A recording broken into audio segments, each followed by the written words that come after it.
Hello, everyone, and welcome back. Our next session is all focused on early menopause. So dealing with menopause at any age is, of course, difficult, perhaps even more so if it's unexpected in your 20s or 30s. But unfortunately, it is a reality for women across the UK who may be here today. So to help you navigate the challenges while providing solutions to concerns, we have got excellent consultant gynecologist, Miss Kate Maclaren, who specialises in POI, low ovarian reserve and assisted conception. So hello, Kate, and please join us on the stage. Thank you. Oh, lovely little round of applause. Thank you. I might sit if that's okay. Take a break. Lovely, great. Good afternoon, everyone. Thanks so much for listening. So basically, I mean, it's fantastic, isn't it, that we're actually here today at this incredible event, educating and empowering women. Menopause has hit the headlines, hasn't it? And we're actually talking openly about it now. But actually, 1 in 7 women will go through an early or premature menopause. And these are things that we're not talking enough about. And actually, both of these diagnoses, we still don't understand that much about. And both of them have their own unique set of challenges. And I've only got 10 minutes, so it's going to be a whistle-stop run through about some of the challenges that women face and some suggestions for what you can do about it.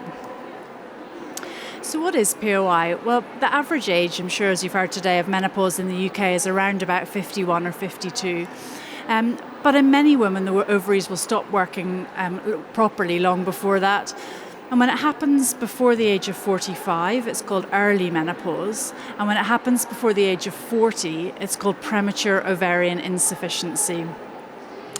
So what happens? Well, as the egg reserve becomes really low, the ovaries stop releasing an egg each month, and so the estrogen levels fall almost towards the undetectable range. As this happens, the brain then sends high levels of FSH out to try and compensate. And this hormonal imbalance gives you the menstrual irregularity, the menopause symptoms, and the subfertility that's associated with these conditions. But not only that, this early loss of estrogen unfortunately has adverse consequences on the bone, the heart, and the brain health. So how common is it? Well, we've traditionally always said that POI affects about 1 in 100 women under the age of 40, but actually I see plenty of women being diagnosed even in their teenage years. And of growing concern is the rising number of women having what we call iatrogenic POI or early menopause. So by this we mean medically induced. So for example, through chemo or radiotherapy for cancer treatment.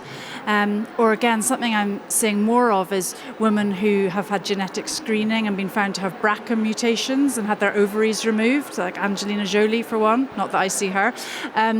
But so actually, globally, the latest data has shown that up to 15% of women experience either POI or early menopause. So it really is a growing problem. So what causes POI and early menopause? Well, in most women, the egg reserve declines from birth all the way up to menopause around the average age. And in women with POI, they're either born with a reduced number of eggs, or the egg number reduces more rapidly, or these eggs, for some reason, fail to mature properly. In most cases, this is probably due to faulty genes. And we're constantly discovering new genetic mutations that have been associated with POI.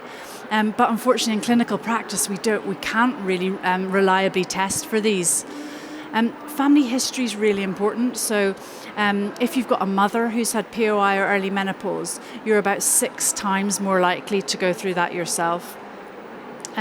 See quite a lot of women who have autoimmune POI. So this is where POI can occur due to the body attacking the ovaries and affecting the ovarian reserve. And this is frequently associated with other autoimmune conditions like thyroid function, adrenal problems, diabetes, celiac disease, and so on. And very occasionally we see POI in association with an infection, mumps being the most common one. But the truth is that for most women, we don't identify an underlying cause of their POI, and so it's called idiopathic. Basically means we don't know why it happens, and really this is because there's so much about the condition that we still don't understand. So what are the challenges? Well, the first is the delayed diagnosis. It's really common that in women I see, they often mention that it's taken months or even years to get the diagnosis made, and quite frequently they present to a healthcare professional with irregular periods, but are just told they're too young to be menopausal, and so the appropriate testing isn't done. I think this is because the symptoms can be quite non-specific, and people often think their irregular periods are due to stress or weight changes, something else like that. But also it's due to a lack of awareness and education amongst healthcare professionals, and that's something we really need to improve. The second problem is that there's a real lack of age-appropriate information and support out there. So most of the information about menopause is directed at women having menopause around the average age. And people often describe the diagnosis of POI as really very isolating. And it can be a really traumatic diagnosis, even when it's sensitively handled. So again, we really need to work on improving the access for women to age-appropriate information. The third challenge that we need to overcome is that most of the research into HRT has been done in women having menopause, again, around the average age. And there's so much that we still don't know about treating women with POI and early menopause. There are now actually evidence-based guidelines for the management of POI, which have been helpful, although they're based on quite limited number of studies. But for women with early menopause, there aren't really any good guidelines, and this is a particular group that's left in the dark, which is really shocking given that it's affecting 12% of women. So when should you seek help? Well, in women over 45, the guidelines say that you don't need blood tests to diagnose menopause, and it can just be a clinical diagnosis. But in younger women, it's recommended that you should see your GP for investigations after 3 to 4 months of irregular periods. At this point, the GP should be taking a history, and then they should do some hormonal blood tests. If you are still having periods, these need to be done at the correct time in the cycle.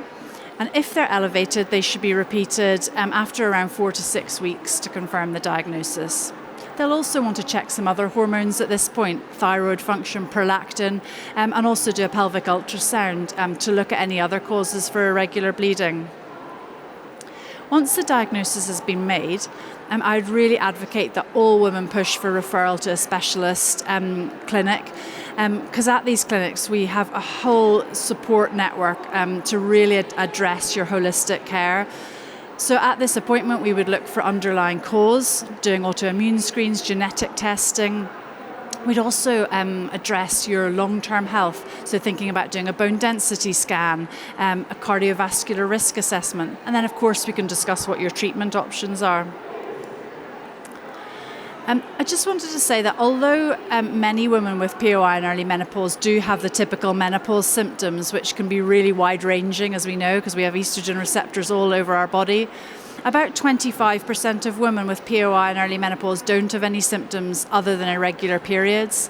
And we know that the younger the age that you present, the less your symptoms are. So for instance, people who present in their teenage years, it's quite uncommon for them to have hot flushes and the typical menopause symptoms.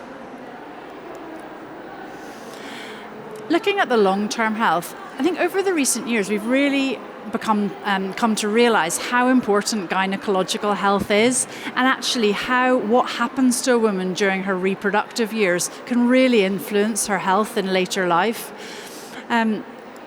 So really, in terms of the gynecological conditions, menopause is probably the biggest thing that affects someone's health in later life. And we know that, as you said, the loss of estrogen with early and premature menopause is associated with increased risk of osteoporosis, cardiovascular disease, dementia, and diabetes.